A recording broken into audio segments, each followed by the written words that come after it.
എല്ലാവർക്കും നമസ്കാരം. ഇന്ന് ഞാൻ ഒരു കുക്കിംഗ് വീഡിയോ ആയിട്ടല്ല വന്നിരിക്കുന്നത്, ഒരു ടിപ്സ് നിങ്ങളോട് പറയാനാണ്. മൈലാഞ്ചിയുടെ ഇല അരച്ച് കയ്യിലിടുമ്പോൾ നല്ല ചുവപ്പ് കളർ വരാൻ വേണ്ടി എന്താണ് ചെയ്യുന്നതെന്ന് ഞാൻ എന്താണ് ചെയ്യുന്നതെന്ന് നിങ്ങളെ കാണിച്ചു തരാം. ഞാൻ അമ്മിക്കല്ലിലല്ല ഇത് അരയ്ക്കുന്നത്. അമ്മിക്കല്ലിൽ അരച്ചാലാണ് നല്ല പെർഫെക്റ്റ് ആയിട്ട് കിട്ടുകയുള്ളൂ. ഞാൻ മിക്സിയുടെ ജാറിലാണ് അരയ്ക്കുന്നത്. അതിനാദ്യം ഞാൻ കുറേശ്ശെ ഇട്ട് വേണം അരയ്ക്കാൻ. ഞാനൊരു 5 ഗ്രാമ്പു എടുത്തിട്ടുണ്ട്.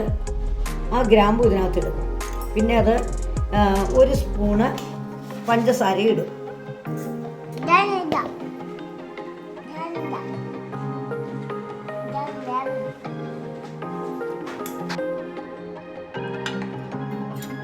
ഇനി ഈ കുറേശ്ശെ ഇല ഇട്ട് നമുക്ക് അരച്ചെടുക്കണം. അധികം വെള്ളം ചേർത്ത് അരയ്ക്കരുത്. ഞാൻ വാളംപുളിയുടെ നീരെടുത്ത് വെച്ചിട്ടുണ്ട്. അതിന് കുറച്ച് വാളംപുളിയുടെ നീരും കൂടെ ചേർത്താണ് ഇത് അരയ്ക്കുന്നത്. നമ്മൾ അരയ്ക്കുമ്പോൾ വെള്ളം അധികം ചേർക്കാതെ വേണം അരയ്ക്കാൻ. ഞാനിത് അരച്ചിട്ട് വരാം. മിക്സിയുടെ ജാറിനകത്തിട്ട് ഞാനൊന്ന് ഇലയെല്ലാം ഒന്ന് ഒതുക്കിയെടുത്തു. അതിന് ശേഷം അമ്മിക്കല്ലിൽ അരച്ചെടുത്തു.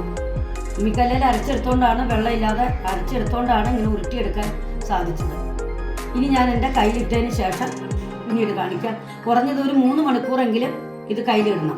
ഇടുമ്പോൾ ഇങ്ങനെ ഉണങ്ങിപ്പോകുമ്പോൾ നാരങ്ങാ നീരിനകത്ത് ഇത്തിരി പഞ്ചസാര ഇട്ടിട്ട് ആ ലായനി ഇങ്ങനെ തേക്കണം.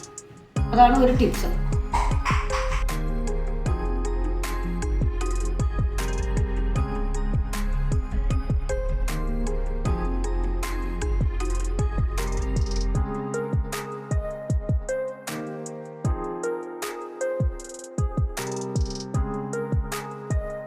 ഞാനിത് 3 മണിക്കൂർ കയ്യിലിട്ടു.